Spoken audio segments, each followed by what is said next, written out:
नमस्कार, JNB News 7 में आप सभी का स्वागत है। मैं परवेज़ अख्तर। मैं आज मेरी कहानी मेरी ज़ुबानी का पार्ट 3 लेकर आ रहा हूं, जो कि पार्ट 2 पार्ट 1 बहुत ही सक्सेस रहा है, बहुत अच्छा चला। आज पार्ट 3 में मैं लेकर आ रहा हूं बहुत ही ख़ास मेहमान, एक राइटर भी हैं, डायरेक्टर भी हैं, तासुक अली खान जी, जो कि बहुत ही मेरे करीबी मित्र हैं। तासुक भाई, मेरी कहानी मेरी ज़ुबानी के पार्ट 3 में आपका स्वागत है। Thank you. और तासुक भाई, क्या कहना चाहेंगे अपने कहानी को लेकर? आपको मैं यहाँ पर बुलाने का मेरा मेन मकसद ये है कि मैं आपकी स्टोरी को बचपन से लोगों तक पहुँचाना चाहता हूँ जी। तो आप अपने स्टोरी को बचपन से लेकर कितना पढ़ाई किया आपने, आपके माता पिता कहाँ कौन है, गांव कहाँ है, सारी चीज़ें आप जनता को बताइए। सबसे पहले तो थैंक यू परवेज़ भाई। जी थैंक यू। इस शहर में आप शायद पहले आदमी हैं जिन्होंने बुलाया और हाल चाल पूछा कि बताओ अपने बारे में भी थोड़ा बता दो। नहीं तो जब तक प्रोफाइल नहीं बनती है कुछ होता नहीं है। लोग कुछ नहीं होता, राइट। अरे दोस्त यार के ही तौर पर हम बातें तो करते हैं, लेकिन एटलीस्ट कोई ऐसे कैमरे में पूछता है तो अच्छा लगता है। जी जी जी जी। भले ही स्ट्रगल कर रहे हो, लेकिन बताने में अच्छा लगता है कि भाई हम भी यहाँ से पैदा हुए, यहाँ आए, ये किया तो दिल का हाल थोड़ा अच्छा लगता है। अभी तो थोड़ा ज़्यादा निकलेगा, स्ट्रगल फेस चल रहा है ना, तो अंदर भरा हुआ है बहुत सारी चीज़ें। स्टार्ट करते हैं आपके बचपन से। ये आपकी मेरा बचपन जो जन्म कहाँ पे हुआ? मेरा बचपन वहाँ से बताइए। ये एक सासाराम नाम का शहर है, जी जी, बिहार का रोहतास ज़िले में। जी, वहाँ पे जन्म हुआ। जी। और कुछ नहीं, बस वहीं पे खेलते थे। जी जी। बच्चों के साथ मैदान एक हुआ करता था छोटा सा, जी। आसपास के बच्चों के साथ खेला करते थे। जी जी। मम्मी बहुत ज़्यादा अवेयर थी, प्रोग्रेसिव माइंड की थी। हाँ जी जी। तो उनका ये था कि यार बच्चे के साथ खेल के बिगड़ जाएगा, कुछ फ्यूचर नहीं है। जी। तो उनका था कि कुछ हो जाए इन लोगों का। हम 3 भाई बहन हैं। जी। तो मम्मी का था कि कुछ हो जाए, तो उन्होंने, हमारे चाचा वगैरह सब दिल्ली में रहते थे। जी जी। तो उन्होंने बोला कि मतलब कि मेरे दादा से रिक्वेस्ट की कि बच्चों को मैं चाह रही हूँ कि आप थोड़ा सा अलाउ करें। तो अच्छा। हाँ, क्योंकि दादा जो है हमारे, वो उनकी चलती थी पूरी घर में। अच्छा। हाँ, पापा का बहुत ज़्यादा वो ऐसा इंटरेस्ट था नहीं कि बच्चे घर छोड़ के बाहर जाएं। जी जी जी। तो कम से कम मैं 10 साल का रहूँगा। जी जी।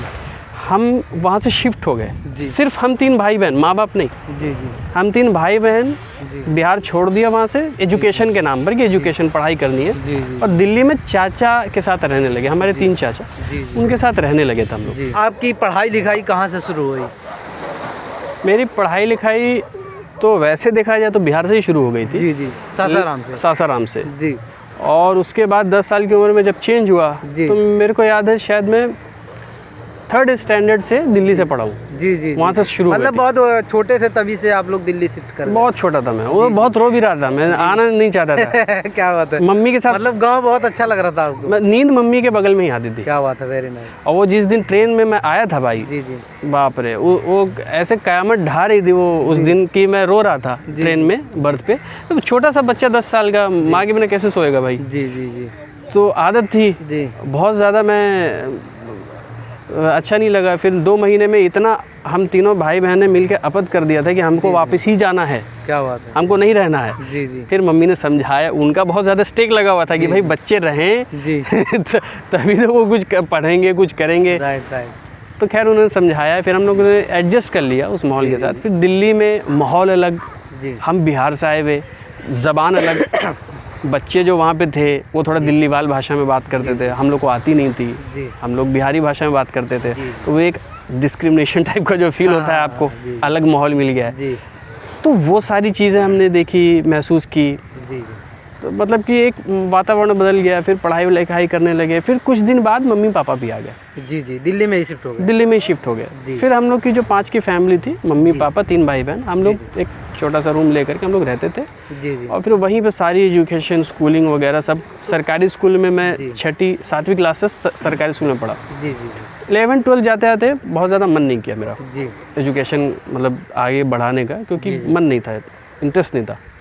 तो वो कुछ एक किस्सा हुआ था, उसकी वजह से पढ़ाई रुक गई थी। छोड़ ही दिया। फिर उसके बाद फिर काम वाम, कभी ये काम किया, कभी वो काम किया। उस वक्त मैं बहुत ज़्यादा उतार चढ़ाव से गुजर रहा था कि मुझे करना क्या लाइफ में। तो 1 महीना 2 महीना कहीं काम किया, समझ नहीं आया। फिर दूसरी जगह ट्राई किया, फिर तीसरी जगह ट्राई किया। फिर मेरे एक बड़े भाई हैं नवीश खान, दिल्ली में ही जी।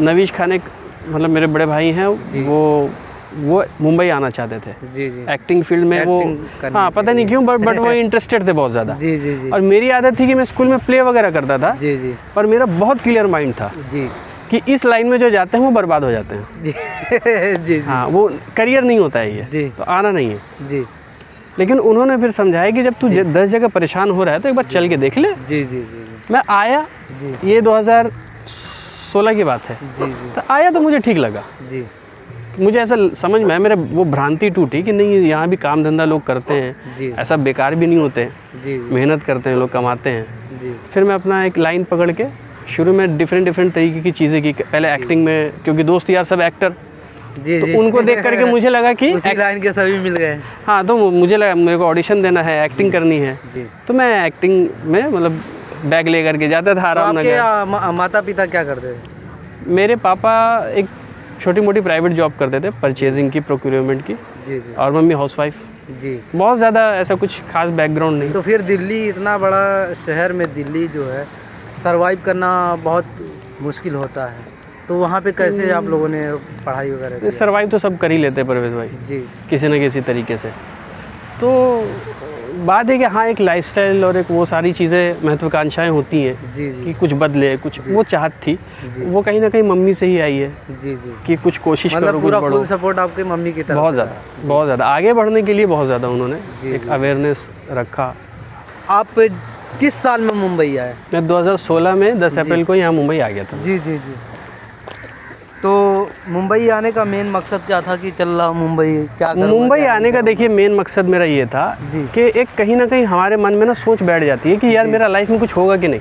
जी जी जी जी जब हम लोग 10वीं 12वीं कर रहे होते हैं, जी जब हम लोग मतलब टीन एज में जब ग्रो कर रहे होते हैं अपने आप जी को, जी कि मैं भी कुछ कर पाऊंगा कि नहीं, वो वाली सोच। जी जी तो आपने बोला सर्वाइवल, तो क्या सोच के वहाँ से यहाँ आए कि हमको क्या करना है क्या नहीं करना है? मेरे दिमाग में सिर्फ एक ही थॉट था जी कि मुझे अपने आप पे डाउट हो गया था जी कि मैं लाइफ में कामयाब हो पाऊंगा कि नहीं। किस बात के लिए, कौन से काम के लिए आए? कुछ भी, जैसे फॉर एग्जांपल मैं जॉब करता था, जी मुझे 5,000 रुपये जॉब में मिलता था। जी जी अब इतने में तो नहीं चलता है ना, जी थोड़ा बहुत 10-15 हज़ार 20,000 कुछ तो चाहिए। जी जी जी तो अब कहीं काम में हम टिकेंगे, कुछ सीखेंगे, तभी तो उतना पैसा मिलेगा ना। जी जी किसी काम में मन ही नहीं लगता, अच्छा छोड़ के हट जाता था, फिर दूसरा ट्राई करता था। जी तो मेरे मन का क्या काम है समझ नहीं आता था, अच्छा जी जी इसमें बड़ा इंटरेस्ट आता था। जी जी मतलब हमारे लाइफ में जो हुआ वो आपके साथ भी वही हो रहा था। सेम चीज़, मेरा भी सेम ही चल रहा था वैसे। हाँ, कि अपनी लाइन है क्या समझ नहीं आ रही जी थी। जी जी और इसी दौरान में भाई ने सजेस्ट किया कि एक बार ये भी ट्राई कर लो,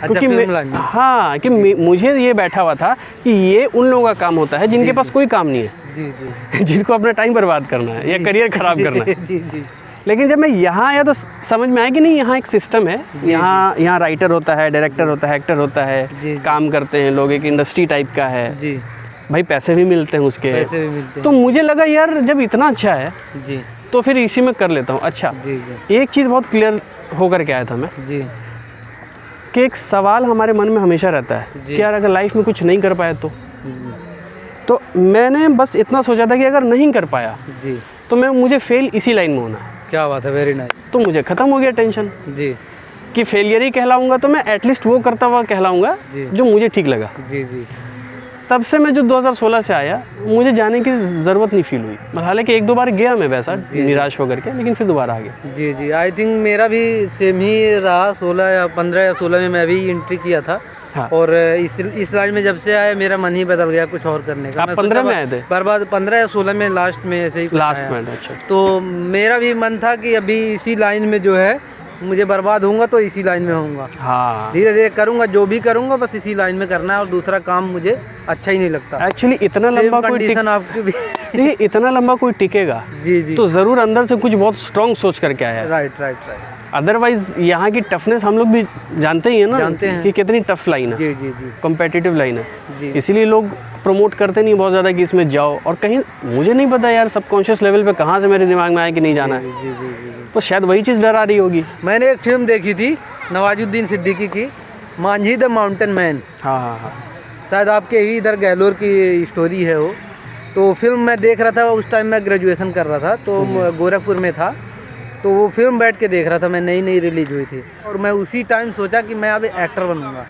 ओह, उसी टाइम मैं निकल गया समझा। मुंबई की तरफ। समझा। फिर यहाँ पे आके बहुत भटका, कल्याण की तरफ रुका था मैं ठाकुरली में, फिर दवा वगैरह बेचता था, ये सब दर्द का दवा हो गया, ये सब दुनिया भर की बहुत सारी चीज़ें की, ठोकरें खाया, फिर कलवा में आया, कलवा से फिर डायरेक्ट पता चलते चलते फिर यहाँ पे आया आराम नगर।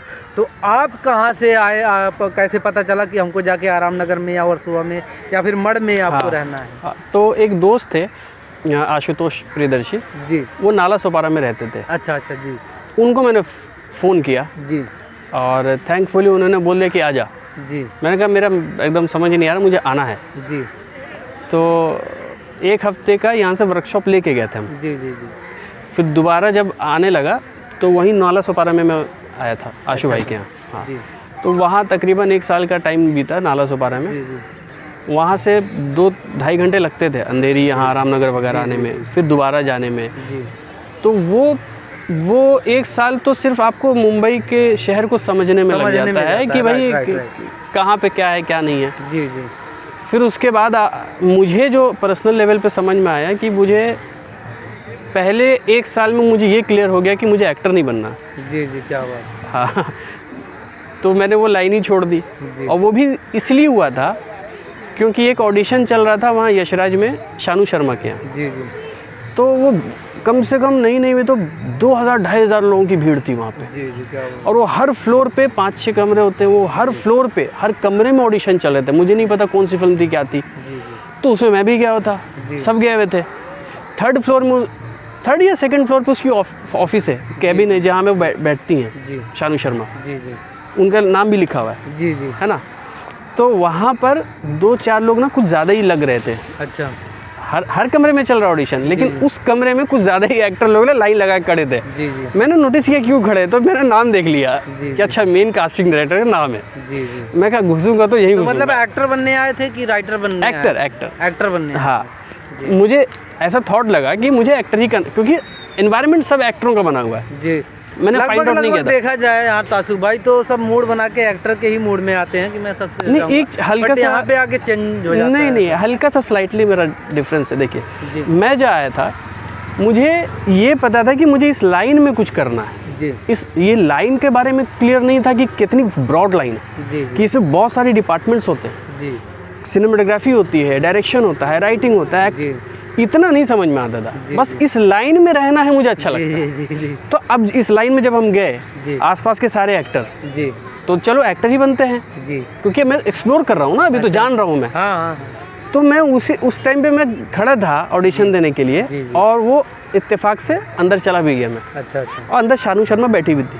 जी अब वो बोल रहे कि डायलॉग बोलो, मैं लाइन ही भूल गया सारी बोल ही नहीं पा रहा हूँ मैं। हाँ, जी जी मैं उस दिन घर आया था परवेश भाई, एकदम हिला हुआ था मैं। जी जी और उस दिन मुझे क्लैरिटी आ गई कि भाई हर कोई सोचता है कि मुझे अपॉर्चुनिटी मिले ना, जी जी राइट यही तो थी ना, यही वहीं पे करना था जो करना था। वो होता नहीं होता बात अलग है, तुम क्यों चुप हो गए। मुझे समझ में आ गया कि यार मुझे एक्टर तो नहीं बनना, अगर बना होता तो मैं प्रिपेयर्ड रहता। राइट राइट वहाँ ऐसा नहीं होता कि पैर नहीं कांपता या लाइन नहीं भूलता, कुछ दिक्कत है अंदर।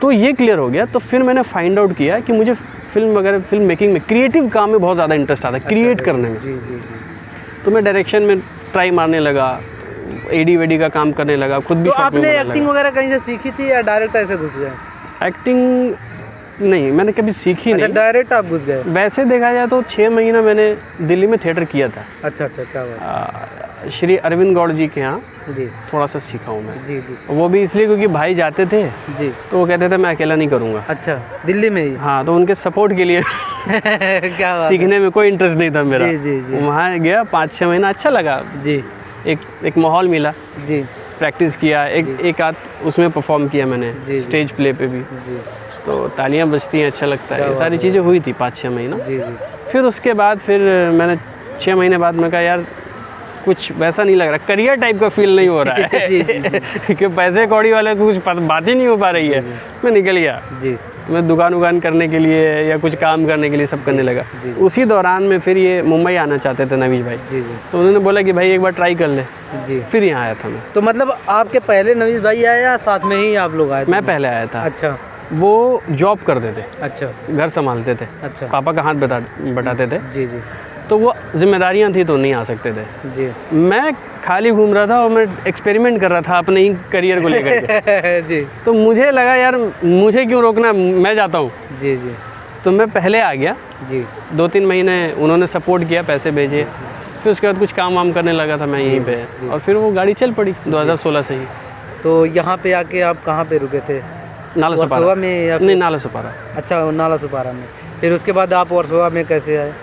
वर्सोवा में मैं घर चला गया था 1 साल बाद, जी 2-4 महीने 5 महीने के लिए। जी। पापा ने फिर से बोला कि यहाँ क्या कर रहे हो, वापस जाओ। जी जी। जैसा कि आप सब देख सकते हैं, हमने वर्सोवा की बात की है। ये पीछे पूरा वर्सोवा दिख रहा है आपको, जो बिल्डिंगें दिख रही है, लाइट्स दिख रही है, पीछे वर्सोवा है। और यहीं पे हमारे भाई साहब रहते थे, एक्टिंग करते थे, स्ट्रगल करते थे, और फिर होते होते इन्होंने इधर ट्रांसफ़र ले लिया मड़ में।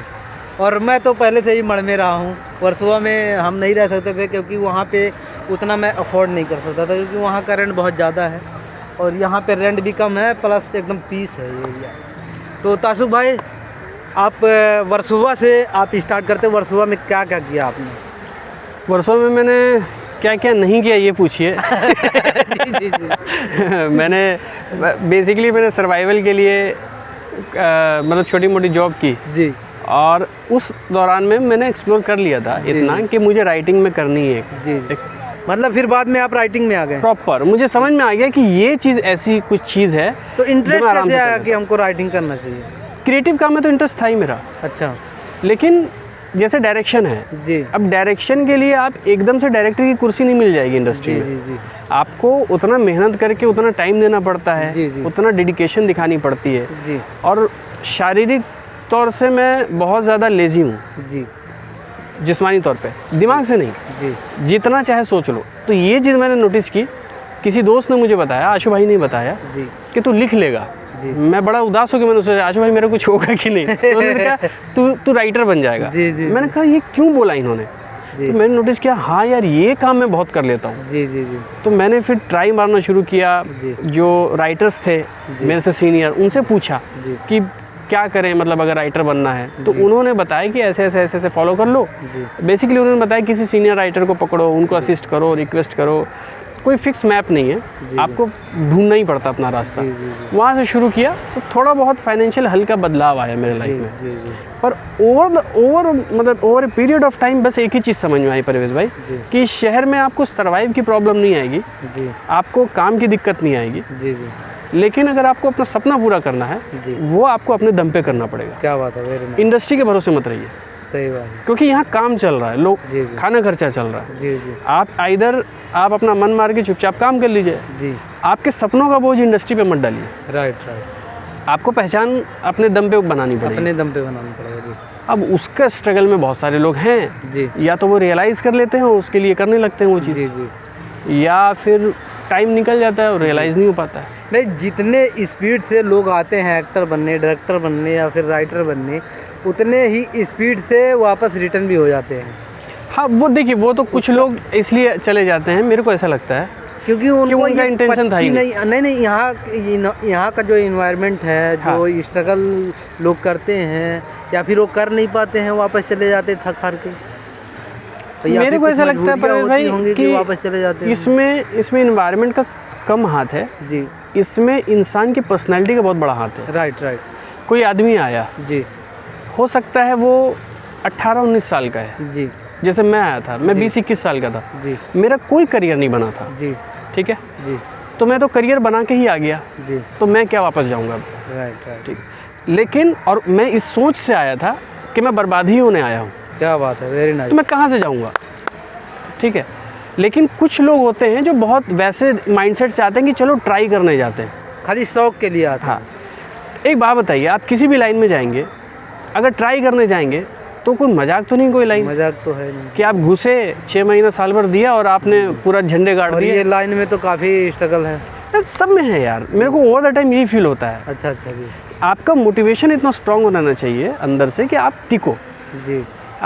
मैंने अभी कुछ दिन पहले इसी भाग दौड़ में, सर्वाइवल के भाग दौड़ में, कुछ होटल का काम करना चाहा, जी जी जी। नहीं कर पाया। जी। ये नहीं कि मार्केट का प्रॉब्लम है, काम नहीं आता था, मुझे अल्टीमेटली अंदर से फील हुआ जी। मेरे अंदर चाहत नहीं थी। जी जी, क्या बात। वो कहते हैं ना, जहाँ चाह है वहाँ राह है। जी जी जी वो चाहत की दिक्कत होती है, जी, जी। इसीलिए लोग रिटर्न चले जाते हैं। जी जी, राइट राइट राइट। या तो फिर आपका मतलब कि एक वो भी है कि आपके इन्वायरमेंट में जैसे कभी कभी कुछ लोग जेन्युइनली भी वापस जाना पड़ता है, घर की जिम्मेदारियाँ हैं, कितना दिन जी जी हम उसको इग्नोर करेंगे, जी जी उसमें भी तो आपको जाना ही पड़ेगा। जी। तो आप यहाँ पे राइटिंग करने लगे, तो आपका पहला कौन सा प्रोजेक्ट था जिसमें आपको सफलता मिली? राइटिंग में हाँ, राइटिंग में। ऐसा कोई, खैर वो तो एक अलग टॉपिक हो जाएगा। छोटा मोटा काम तो इंडस्ट्री से जो मिला होगा, नहीं, वो काम की बात करें। वो देखिए असिस्टेंट लेवल पे मैंने जब शुरू किया तो टेलीविज़न में कुछ शोज़ वगैरह आते थे, जी जी तो उसमें मैंने लोगों को पहले तो लगा उनके साथ, जी जी जैसे मान लीजिए स्टार पे कोई शो आ रहा है, जी कोई शौर्य अनोखी जी या क्या नाम उसका, ससुराल सिमर का है, जी जी जी इन सारे शोज़ में थोड़ा बहुत सीनियर राइटर के नीचे जी काम करने का मौका मिला, सीखने का मौका मिला, मैं यही कहूँगा। जी जी गलतियाँ की बहुत सारी, जी परेशान भी कर दिया सीनियर को, लेकिन क्या? ओवरऑल हाँ उसकी वजह से सीखा बहुत। जी जी जी तो उन लोगों का बहुत बहुत शुक्रिया जी कि उन लोगों ने झेला, जी मैं झेला ही बोलूँगा जी जी कि भाई नव सीखिएगा तो झेलता ही है ना आदमी। जी जी। पर वही है कि हाँ यही प्रोसेस है कि जी। आपको तो स्टार्टिंग जो मिला था, कौन सा प्रोजेक्ट था आपका? यार वैसे तो देखा जाए तो स्टार्टिंग में मिला था मुझे, एक नारायण जी हैं, जी तो उनको ट्रांसलेट करवाना था जी अपना पूरी फिल्म, जी तो उन्होंने अपना काम दिया था जी दोस्ती यारी के नाते। जी जी। पहला पेड वर्क मैं वही कहूँगा कि वो मिला। फिल्म था? फिल्म उनकी लिखी हुई स्क्रिप्ट थी, अच्छा अच्छा। उसको चेंज करनी थी, मतलब जी, जी। ट्रांसलेट, वो उड़िया बोलते हैं, जी मेरी हिंदी में ट्रांसलेट। हिंदी है, तो उनको हिंदी में करवाना था, इंग्लिश से हिंदी में करवाना हाँ था, जी तो उसके लिए मुझे दिया था उन्होंने, जी जी ये कर लो। उसके बाद फिर धीरे धीरे चीज़ें और रास्ता खुले, मतलब लोगों से पूछा। तो आपने तो काफ़ी काम किया है एफएम वगैरह के, पॉकेट एफएम में कई सारे एपिसोड आपने लिखे हैं। हाँ, तो पॉकेट एफएम में को कैसे मिला आपको? पॉकेट एफएम वही काम ढूंढ रहा था मैं, जी अपने सर्वाइवल का जो होता है, जी जी तो उन्होंने एक सीवी वगैरह मांगा जी। कि भाई क्या क्या किया है, तो मैंने लिख के भेज दिया। प्रोफाइल ठीक लगी होगी जी कि ठीक है एक्सपीरियंस है टीवी। और पॉकेट एफएम जो है वो मतलब कि उस वक्त जब मैंने ज्वाइन किया था, तो उस वक्त बल्क में बहुत ज़्यादा शोज़ लॉन्च हो रहे थे उसके, बहुत ज़्यादा। तो पॉकेट एफएम तो बहुत पहले तो होता नहीं था, अभी जल्दी ही आया पॉकेट एफएम। मतलब अभी लोगों के नज़र में बहुत अभी आया है, लेकिन ये शायद 2018 के आसपास से है। हाँ, मतलब अभी जल्दी का है। हाँ हाँ, तो उस वक्त वो वही है कि मैं थोड़ा सा, मैं झूठ नहीं बोलूँगा, मैं लुक डाउन करता था। जी जी मैं टेलीविज़न करता था जी और मैं क्या यार रेडियो है या ऑडियो है, मैं कैसे करूँ, ये सारी चीज़ें माइंड में थी, तो मैं भाव नहीं देता था बहुत ज़्यादा। पर किसी ने मेरे को समझाया बाद में कि लुक डाउन मत करो, ये आने वाले टाइम में ग्रो करेगा, जो कि अब जाके समझ में आया कि हाँ ग्रो तो किया है। और फिर मैंने रिसर्च वगैरह भी किया था कि भाई कौन कंपनी है, क्या है, तो पता चला नहीं ठीक है इंडस्ट्री लेवल, अच्छा जो काम करते थे वो सारे इंडस्ट्री लेवल के लोग ही, जो जैसे सावधान उसमें काम करते हैं। हाँ, जो किसी ने सावधान लिखा है, किसी ने डेली सोप लिखा है, वही सारे लोग लीड करते थे, वही लीड करते टीम में। हाँ तो उनसे भी काफ़ी कुछ जानने को मिला जी जी और उनके बारे में भी जानने को मिला। जी जी। और ये सारी तो चीज़ें, वहाँ से थोड़ा बहुत इनकम तो आपका आ ही जाता होगा? नहीं इनकम तो होती है ऑफ कोर्स, मतलब ये फ्री में तो मतलब नहीं उतने में आपका सरवाइव हो जाता था? हाँ। रूम का भाड़ा हो गया, खाना खर्चा, और भी तमाम हाँ, सारी चीज़ें। हाँ, वो उसमें क्या है, वो अप्रॉक्सीमेटली जब मैंने ज्वाइन किया था तो उनका रेट ठीक ठाक था। जी जी मतलब टीवी के स्टैंडर्ड से बहुत ज़्यादा नहीं था। जी। वो 1000 रुपये पर एपिसोड अप्रॉक्सीमेटली देते थे। जी तो मैं 1-2 एपिसोड लिख देता था, जी। तो मंथली 50-60 हज़ार के आसपास लग जाता था। मतलब आपका पूरा सर्वाइव का खर्चा निकल जाता था? सर्वाइव से ज़्यादा ही हो जाता था, ज़्यादा हो जाता था। ओके। सर्वाइव के लिए वो आप जब आपको काम नहीं मिलता था तो आपने डोमिनोज भी किया है? हाँ, काफ़ी मैंने देखा, मैं भी साथ में लगा था तभी, तो डोमिनोज भी किया था। उस टाइम कैसा कंडीशन था आपका? डोमिनोज के टाइम तब तो हम उससे, आप और हमसे हाँ। कांटेक्ट में थे नहीं। हाँ, वहीं पे मुलाकात हुआ, तो हाँ, उतना आपके बातचीत बारे नहीं में थी जानते ज़्यादा। नहीं। जी, जी जी। तो उस टाइम कैसे आप सर्वाइव करते? यार मैंने एक चीज़ बड़ी अच्छी नोटिस की, उसमें 4-5 हज़ार मिलता था जी रेंट दे करके, जी थोड़ा बहुत खींच तान करके चल जाता था। जी जी लेकिन दिल से मैं ज़्यादा एंजॉय करता था वो फेज़। जी जी। ये बड़ा है, आप जा रहे हैं, आप आप डिलीवरी करके आए, आप बैठे एकदम से सोच रहे हैं, एकदम माइंड सेट करके, सब पूछ रहा भाई क्या हो गया क्या हो गया, बोले नहीं ऐसे ही होंगे भाई, नहीं पता चला बाद में, मुझे तो बहुत साल बाद पता चला जब मैं डोमिनोज भी छोड़ दिया, फिर एयरलाइन में मैंने सीरियल वगैरह किए, अभी एक सीरियल कर रहा था छोटी छोटंकी भी किया मैंने, तो बाद में मुझे नवीस भाई ने बताया कि यार वो राइटिंग कर रहे थे, इसके वजह से वो उसमें खोए रहते थे हमेशा, मैं ज़्यादा किसी से बातें नहीं कर रहे। हाँ उस टाइम ऐसा लगता था कि यार क्यों खोए हैं, तो ऐसा। हाँ, तो उस टाइम से कैसे आप कब डोमिनोज छोड़े, कैसे कैसे आप फिर सर्वाइव किए आगे का? डोमिनोज कैसे छोड़ा यार, ये अच्छा ये याद ही नहीं आ रहा मुझे, डोमिनोज कैसे छोड़ा था मैंने। लॉकडाउन में शूटा था, हो गया। हाँ लॉकडाउन में शूटा था डोमिनोज। जी जी कर रहा था मैं जी। फिर उधर से रिटर्न आया था तो मुझे राइटिंग में ही मिल गया था। जी जी जी। अच्छा कमाल की बात है, मैं 5,000 कमाता था जी। तो पहला बार जब डेली शॉप में मुझे मौका मिला एज असिस्टेंट पे, तो मैंने पूछा कितना देंगे सर, कुछ सैलरी वैलरी भी है, तो उसने बोला अराउंड 50,000। ऑर्डर? हाँ ऑर्डर बेस पे। नहीं सैलरी। अच्छा। जैसे मैं डोमिनोज छूट गया मेरा जी। फिर मैंने राइटिंग में जब, अच्छा राइटिंग की बात हाँ जी जी। तो उधर से मेरे को 5,000 रुपये मिलता था मुझे डोमिनोज में। जी। तो जब राइटिंग में मुझे काम आया जी, तो उन्होंने पूछा कितना आप एक्सपेक्ट कर रहे हो, तो मैं कहा आप बता दी सर। जी। तो उन्होंने कहा अराउंड 50। जी। तो मुझे सुनाई आया 15। जी। 15,000। मैं कहा 15 बहुत है। मैंने कहा नहीं 50,000। तो मैं हिल गया यार ये तो 10 टाइम्स हो जाएगा। जी जी। मुझे यकीन ही नहीं आ रहा कि यार सच में इतना देंगे। जी। फिर पता चला हाँ होता है, मिलता भी है, पर वो एक बात बताइए, वो एकदम से नहीं हुआ है, उसके पीछे कम से कम 5-6 साल का मेहनत लगता है। राइट। अगेन मोटिवेशन वाली बात आ गई जी कि आपको मिलता है। जी। एक अखिल भाई हमारे दोस्त हैं, उन्होंने बड़ी अच्छी बात बोली एक दिन, उन्होंने भी किसी को कोट किया था कि वो घड़ा भर रहा होता है, जिस दिन छलक गया वही सक्सेस है। वही सक्सेस है। राइट। ऐसा बोल रहे थे वो। जी जी। मैंने कहा हाँ ये तो है यार, डोमिनो इफेक्ट भी कहते हैं कई लोग जी जी जी। इसी चीज़ को। जी। तो वो चीज़ मैं भी मानता हूँ। तो अभी क्या क्या आपने किया है work as a writer? As a writer मैंने देखिए फिल्म भी लिखी है पर वो बनी नहीं। जी। स्क्रीन प्ले लिखी है। अच्छा अच्छा। हाँ पर वो बनी नहीं। कौन से मैं डिस्क्लोज नहीं कर पाऊँगा, पर इतना बता चलेगा पाऊँगा कि हाँ मैं इतना बता दूँगा कि ठीक ठाक लेवल की थी। अच्छा बड़े राइटर के लिए थी, बड़े प्रोड्यूसर के लिए थी, पर वो क्योंकि बन नहीं पाई तो अब क्या बात करना उसके बारे में। उसके अलावा मेरा हाईएस्ट वही मैं मानता हूँ कि वो अब वो ग्रीनलेट नहीं हुआ तो क्या। पॉकेट एफएम आपने कितना एपिसोड किया होगा लगभग? यार पॉकेट एफएम मैंने काफ़ी लंबा टाइम किया, 1.5 साल किया है। हज़ारों एपिसोड होगा? हज़ार होंगे भाई। अरे वाह, मैंने कभी काउंट नहीं किया। हर दिन 2 एपिसोड वहाँ का वही था। जी। जैसा कि मैं आपको जानता हूँ कि आप एज ए डायरेक्टर भी बहुत अच्छा काम करते हैं। एक शॉर्ट फिल्म आपकी आई थी ग्लिच, MX प्लेयर पे रिलीज हुई थी। हाँ जी। तो उसके बारे में आप क्या कहेंगे, कैसे कैसे उसको आपने बनाया है? वो यार मैं बहुत दिन से बनाता था जी। सीखता रहता था सिनेमेटोग्राफी के बारे में, लाइट्स के बारे में। सीखते सीखते ना मैंने लगातार 1-2 फिल्में शॉर्ट फिल्म ख़राब बना दी। जी जी। ये उस टाइम की बात है जब मैं राइटिंग में नहीं इन्वॉल्व था। जी जी।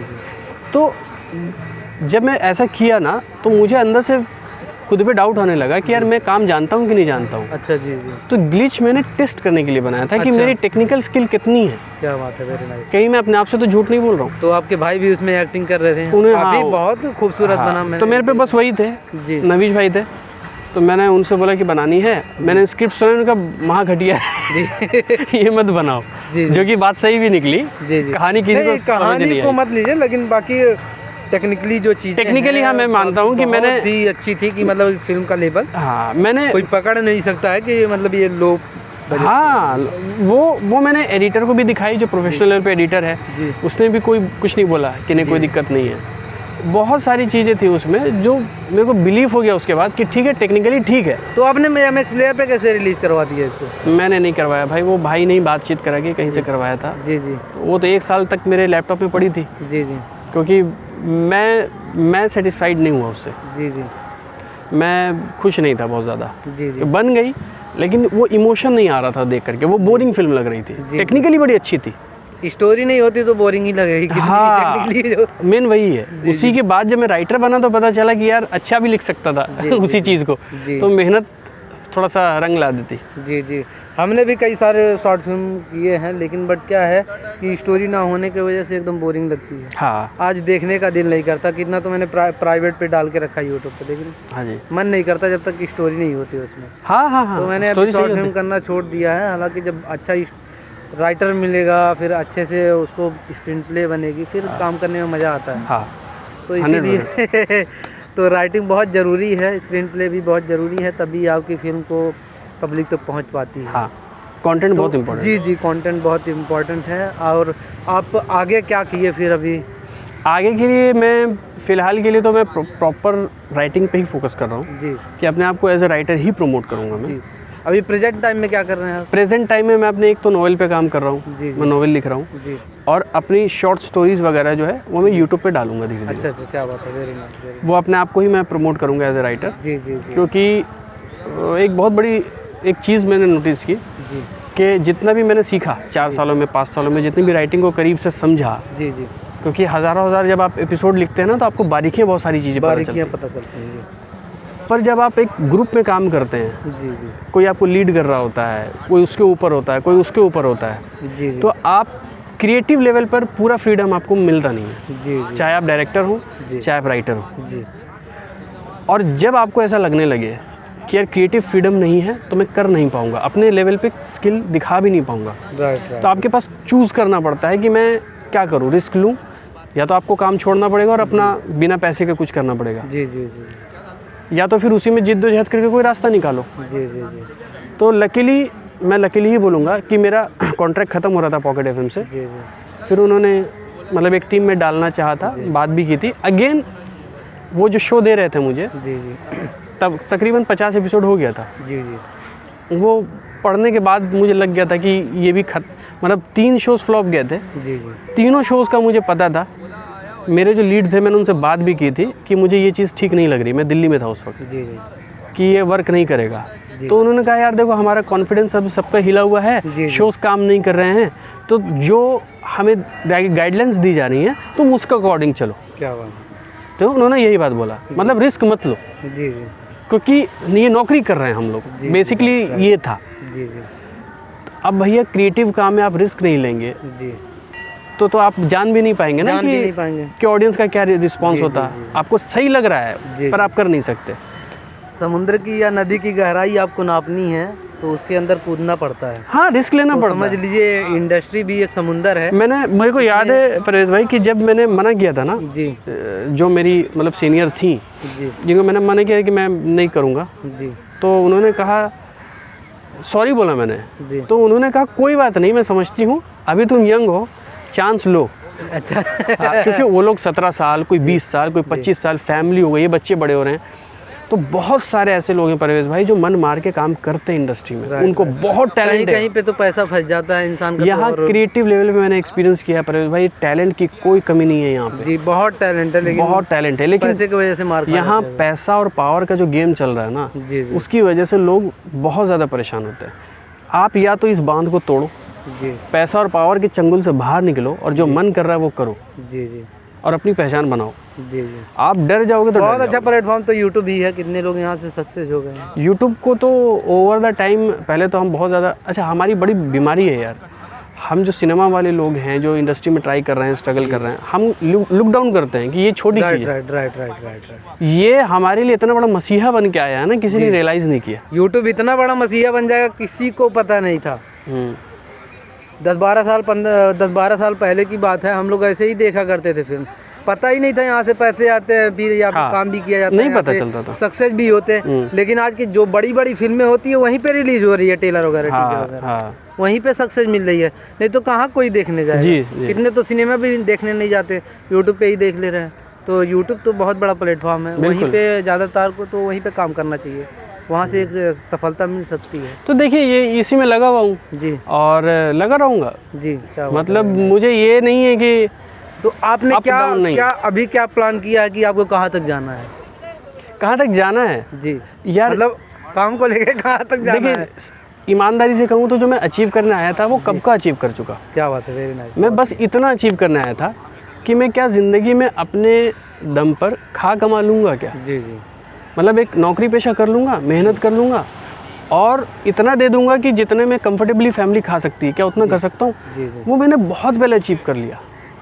उसके बाद जो यहाँ पे फैला हुआ है ना, वो पागलपन है। जी जी यहाँ मैडनेस चल रही है कि कुछ बड़ा करो। बड़ा क्या होता है? मेहनत करो ना यार, राइट राइट राइट राइट। बड़ा अपने आप हो जाता है। होना रहेगा तो हो जाएगा। Very nice very nice. मेरे को ईमानदारी से कहूँ, मेरे को सच लगता है, मेरे को हार्ड वर्किंग बनना है बस। मेरे को नहीं अचीव करना कुछ। मैं खुश हूँ भाई, अपने आप हो जाएगी। मैं खुश हूँ। मैं जहाँ पे हूँ मैं खुश हूँ। हार्ड वर्किंग कितना हूँ ये बहुत इम्पोर्टेंट है कि क्या आज मैंने मेहनत की है क्या अपने काम के लिए। राइटिंग में कुछ मेहनत की, कहीं कुछ ऐसा एक्सप्रेस किया, कुछ लिख पाया जो मुझे लगा कहीं वेस्ट तो नहीं गया। बाकी अगर कोई मुझे धौंस दे रहा है, कोई पैसे के उसमें दिखा रहा है कि यार मैं काम नहीं दूंगा, जैसे मैं अभी इसी से याद आया कि अभी कुछ दिन पहले मैं सोनी में शो पिच कर रहा हूँ, पूरा मैंने फ्री में किया है। जी जी 3 महीने 4 महीने से नरेशन जा रही थी, जी जी पूरा फ्री में किया है, सिर्फ ये जानने के लिए कि भाई चैनल में एज ए इंडिपेंडेंट राइटर बैठ करके जब आप सोनी जैसे बड़े चैनल को पिच कर रहे हो तो कैसा आप एक्सपीरियंस लेते हो। Right right. बहुत सारी गलतियाँ करते हो, सीखते हो, तो वो एक्सपीरियंस बहुत इंपॉर्टेंट था मेरे लिए। घर मैंने जैसे तैसे चलाया उस दौरान में, जी जी क्योंकि प्रोड्यूसर जो था वो भी नया था, जी वो भी अपने अचीवमेंट के लिए मेहनत कर रहा है। जी। कोई सीजनड प्रोड्यूसर है जो 20-30 साल से शो चला रहा है, वो क्यों एंटरटेन करेगा एक असिस्टेंट लेवल के आदमी को। राइट राइट तो कोई अपॉर्चुनिटी दे रहा है तो मैं लूँगा ना राइट राइट राइट। कि चलो चलते हैं मिलके। जी जी जी जी। तो अभी आपकी लाइफ कैसी चल रही है? मस्त, मतलब चल रहा है, ऐसे सरवाइव कर रहे हैं आप? सर्वाइव ही कर रहा हूँ। सरवाइव। अब सर्वाइव सब करते हैं, जी मेहनत करने की कोशिश कर रहा हूँ। Right right. क्या बात है। हड्डी ये जांग ये सारी चीज़ें हैं जो कोई इसको चलाने की कोशिश कर रहा हूँ कि भाई मेहनत करो। जी जी क्या बात है, वेरी नाइस। सोच बदल गई यहाँ क्या बात है, वेरी नाइस। तो मतलब एज ए राइटर भी आप काम करेंगे, डायरेक्टर भी काम करेंगे, मतलब पूरा क्रिएटिव लेवल पे जितना नहीं भी नहीं नहीं work नहीं, होता मैं काम तो एज ए राइटर ही करूँगा। क्या बात है, वेरी नाइस। हाँ, बाकी सारी चीज़ भी आप बहुत टैलेंटेड हैं। अगर मैं कल को कोई फिल्म बनाऊँ जी तो वो मेरा प्रोफेशनल काम नहीं, वो मेरा शौक है। जी जी मैं एक्टिंग करूँगा, जी जैसे मैं अभी इंटरव्यू दे रहा हूँ, जी ये मेरा मन था, जी ये कोई मेरा प्रोफेशनल काम नहीं है। जी जी ठीक है, बट आपके लिए ये प्रोफेशन है। जी जी जी। तो एज ए प्रोफेशनल मेरा राइटिंग है। क्या बात है, किसी को कहानी लिखवानी है लिखवा ले, तमीज़ से लिखवाए प्लीज़। क्या बात है, वेरी नाइस। बदतमीजी से नहीं कि इतना पैसा दे रहा हूँ चल कर दे, और ऐसे लिख वैसे लिख वैसे लिख, वो थोड़ा इंसल्टिंग फील होता है राइट राइट कि भाई आप ही लिख लो यार आपको ज़्यादा समझ में आ रहा है। Right right right. मेरे दिल में रिस्पेक्ट उसके लिए परवेज़ भाई, जो इंसान सच में मेहनत करता है, पसीना बहाता है और टैलेंटेड है। जी जी ठीक है, किसी रीज़न से सिर्फ सक्सेस उसके हाथ में नहीं आई, इसका मतलब ये नहीं कि वो आदमी लेस वर्दी है। Right right. हैसियत वही रखता है मेरे लिए वो। ठीक है, तो चाहे वो मैं हूँ चाहे कोई और हो, मुझे कोई फ़र्क नहीं पड़ता। और मैंने डरना बंद कर दिया, मैं डरता बहुत था। आप जब चैनल में बैठोगे आप तो आप इंटिमिडेट हो जाते हो, क्योंकि आपके लिए अपॉर्चुनिटी बड़ी है। जी जी लाखों रुपए मिलते हैं एक शो लिखने के लिए। राइट। कैसा फील होगा एक आदमी को जो कि किसी टाइम में डिलीवरी मारता था 5,000 रुपये के लिए। पर अगर आप दिल से डर नहीं निकालोगे ये पैसे और पावर का, आप वहाँ पे अपना काम नहीं कर पाओगे। आपके दिमाग में राइटिंग नहीं दौड़ रही होगी, कहानी नहीं दौड़ रही होगी, जी जी ये सारे सिचुएशंस दौड़ रहे होंगे कि ये मेरे लिए क्या है क्या नहीं है। जी जी। तो वो जो सक्सेस का मापदंड, सक्सेस क्या है मेरे लिए? सक्सेस ये है कि जो भी आपके पास मुहैया है, जी जी जो भी आपका पैसा है, जो भी आपका बैकग्राउंड है, उसमें आपने क्या उखाड़ा, राइट राइट। क्या बात है। कितना बड़ा आपने किया वो नहीं, जो आपका बैकग्राउंड था उसके हिसाब से आपने क्या उखाड़ा है। अगर आपके पास 2,000 का बजट है तो उसमें कैसी फिल्म बनाएंगे, मुझे ये दिखाइए। क्या बात है, वेरी नाइस। 2 करोड़ थे तो कोई भी बना देगा भाई, बहुत बढ़िया बात है। बराबर ना। 2 करोड़ में दूंगा आपको तो आप अच्छी ही फिल्म बना के लाएंगे। अच्छी बनेगी। 2,000 बना के दिखाओ ना कैसी बनाते हो। बात तो वही है। तो मेरे लिए सक्सेस वही है राइट, कि राइट, राइट। परवेज़ भाई सक्सेसफुल हैं। अगर वो आदमी फ्री में ला रहा है और मैं तो हैरान हो जाऊंगा भाई, अब मेरे लिए वही सक्सेस है। आप इसी सक्सेस को रिपीट करते रहो, वही चीज़ बड़ी होती है। 0 बजट में आप कैसे काम करेंगे, एक अच्छा बहुत ये जो चीज़, ये जो एटीट्यूड है ना कि आपके पास जो है उसमें आपने कितना बेस्ट दिया, यही को अगर सक्सेस मान लेंगे जी तो आप सच में वो चीज़ अटेन कर सकते हैं आगे चल, राइट राइट राइट। क्योंकि एटीट्यूड सही है। जी जी जी जी कुछ बड़ी अपॉर्चुनिटी के चक्कर में ही हालत ख़राब होती है। जी जी जी जी रह जाते हैं, इंतजार, समय भी बर्बाद हो रहा है और टाइम भी निकलता चला जाता है। मैंने बहुत रिस्क लिए हैं। जी जी। बहुत बड़े बड़े पंगे लिए मैंने। मेरी वाइफ कहती थी कि वो पैसे के लिए बात करो, आपका बनता है, आप मेहनत कर रहे हो। क्या बात है। मुझे पता था कि अगर मैं बात करूंगा प्रोड्यूसर से, हो सकता है वो बैक ऑफ कर जाए, मे भी उसके पास है नहीं है मुझे नहीं पता, पर वो अपॉर्चुनिटी बहुत बड़ी आगे के लिए। राइट। मैं रिस्क लूँगा। वो घर चलाना मेरी जिम्मेदारी है, वो कैसे करना मैं जानता हूँ, वो मुझे कहीं से भी करना पड़ेगा, लेकिन जब तक हम कुछ दम दिखा करके करेंगे नहीं ना, राइट होने नहीं वाला कुछ। और एक मेरे हमारे दोस्त हैं मुकेश जी, उन्होंने बहुत अच्छी बात बोली। मैं उन्हीं की वजह से थोड़ा सा ना वैसा सोचने लग गया था। जी। उन्होंने बोला होना रहेगा तो यही 3-4 साल में कुछ होगा। राइट। क्योंकि फिर मोटिवेशन अंदर से जाने लगती है। नहीं, जो ठान के आ जाते हैं अपने आप को बर्बाद होने, तो उनको तो सक्सेस मिलनी ही मिलनी है। उसको डर नहीं है ना कुछ। नवाज को 20 साल बाद मिला, तो ये कि अगर हम बैकआउट कर जाएंगे तो फिर ज़िंदगी में कभी सक्सेस नहीं होंगे। मैं भी लगा हूँ, मैंने क्या से क्या किया, अभी तो चैनल चला रहा हूँ, फिर भी वो भी काम कर रहा हूँ, ऑर्गेनाइजर भी हूँ, तो धीरे धीरे चल रही है चीज़ें, पैसे आएंगे, धीरे धीरे करते रहूँगा। जो भी है खर्चा तो निकल रहा है, सर्वाइव तो हो रहा है ना। अगर आप बोले तो मैं ऑडियंस के लिए एक चीज़ बोलो, जो भी लोग देखेंगे, मैसेज दीजिए कि जैसे नवाजुद्दीन सिद्दीकी की जो स्टोरी है उससे लोग बहुत इंस्पायर होते हैं जी, कि 20 साल लगा। जी, मैंने इसकी वजह से बहुत कीमत चुकाई है जी। मेरे दिमाग में ये बात बैठ गई थी कि टाइम लगता है, जी, बराबर जी। तो ये जो टाइम लगता है वाला एटीट्यूड है जी, ये हमें रिलैक्स कर देता है। राइट। हम आराम से चाय की दुकान पे जा रहे हैं, चाय ले रहे हैं, तो टाइम तो लगता ही है, दिस इज़ नॉर्मल। जी, नहीं आप पागल हो जाने चाहिए 2 दिन में जी, जी, कि टाइम क्यों लग रहा है, क्योंकि अगर ये आपने नॉर्मल मान लिया जी, तो 20 साल तो आप 4 साल तो ऐसे ही चले जाएंगे। फिर आपको होश आएगा कि यार कुछ किया क्यों नहीं मैंने, क्योंकि आप तो मान के बैठे थे कि टाइम लगेगा। जी, जी। तो ऐसी स्टोरी से इंस्पायर होना है, लेकिन उसको नॉर्मल नहीं मानना। नॉर्मल नहीं मानना, उसको सीरियस लेके। मतलब इसकी वजह से मेरा 2-2.5 साल बड़ा बेकार ये सुन के नहीं, क्या होता है जो मोटिवेट होके यहाँ पे चले जाते हैं एक्टर बनने या डायरेक्टर बनने, कुछ भी करने, तो डिमोटिवेट होके वापस चले जाते हैं। उनके लिए ये जो लोग भी देखते हैं वो थोड़ा बहुत ना शायद उनमें से कई सारे लोग रिलेट करें कि सुबह कितने बजे उठते हैं। जी, 11 बजे 12 बजे, ठीक है। मान लीजिए आप एक्टर हैं, आपको मान लीजिए अच्छा देखना है, चेहरे पे ग्लो लाना है, आपको कितने बजे उठना चाहिए? 4 बजे, 4 साढ़े 4 बजे, 5 बजे, 6 बजे, 7 बजे, 8 बजे बहुत है, 4:30 बजे तक, 8 बजे बहुत 5 बजे में, बराबर ना। अक्षय कुमार को भी देखिए, सामने जूहू है, यहीं पे वो राउंडिंग मारते हैं। वो तो देखिए एक्सट्रीम एग्जांपल है। वही मतलब बहुत को वैसे ही होना चाहिए। सुबह 4 बजे उठिए, आराम से जाइए, मेहनत करिए, अपना आगे बढ़ेंगे। अब आप मान लीजिए 11-12 बजे उठिए जी, उसके बाद आप चाय वाय पीजिए और बोलिए टाइम तो लगता ही है। उसको ऐसा नहीं बोल सकते। तो क्या होगा फिर? वो ढीले हैं, वो कामयाब नहीं होते। जो समय का कदर नहीं करता ना, वो कामयाब कभी नहीं हो सकता। आप सुबह जल्दी उठिए, अपने काम पे फोकस करिए, फालतू की चीज़ें गई भाड़ में। ऑडिशन 1 साल में कितना दिया, 6 महीने में कितना दिया, ये बहुत मैटर करता है। बहुत मैटर करता है, बहुत मैटर करता है जी। आपने 500 ऑडिशन दिए और आपका नहीं हुआ, तब आप बोल सकते हैं कि यार मैंने स्ट्रगल किया, नहीं। राइट। पर आपने अगर मान लीजिए 4 महीने काटे हैं, पर उस 4 महीने में मुश्किल से 5-10 ऑडिशन दिए हैं, 15-20 ऑडिशन दिए, उसमें थक गए और फिर बोला यार ये बहुत स्ट्रगल का मामला का नाम ये फिल्म इंडस्ट्री नहीं है, इसमें थकान नहीं होती, इसमें तो बस करते जाना है और हमेशा ही करते जाना है। हाँ। जीते जी आपको करते जाना है, मरते दम तक करते रहना है। क्योंकि यहाँ पे बहुत सारे लोग, एग्जाम्पल अपने बिग बॉस अमिताभ बच्चन जी हैं। हाँ। वो भी कर रहे हैं। आज एज देखिए कितना हो गया, तो इंस्पायरिंग फिगर। तो वही चीज़ है ना, उनसे मोटिवेट होके करिए, और इसमें टाइम लगता ही है, ऐसा नहीं है। तो आप लास्ट मैसेज क्या देना चाहेंगे लोगों को कि कैसे मोटिवेट हो, कैसे काम करे, कैसे क्या करे, बताइए आप कुछ मैसेज दीजिए। मैं क्या मैसेज दूंगा? मैं यही बोलूँगा कि आप ओरिजिनल तरीके से सोचिए, आपको जो ठीक लगता है आप वही कीजिए जी। किसी की एडवाइस मत लीजिए जी। मुझे किसी ने यही एडवाइस दी है जी। मैं लेने गया था, बहुत सीनियर है वो। नहीं, किसी का एडवाइस मतलब किसी का एडवाइस नहीं, मतलब जो ऑलरेडी वर्क कर रहे हैं जो इंडस्ट्री में, जिनके पास, उन्हीं से लेने गया था। नहीं, उन्हीं से लेने गया था। अच्छा, वो उनसे गए, डिमोटिवेट हो गए आप? डिमोटिवेट था एक दिन, तो मैं गया था, वो मानते हैं थोड़ा, तो बुला लिया, और वो मैं क्या करूँ समझ नहीं आया। तो उन्होंने कहा मत लीजिएगा। हाँ। तो उन्होंने कहा जो ठीक लगता है तुमको वो करो, किसी की एडवाइस पे मत सुनना, मेरी भी नहीं।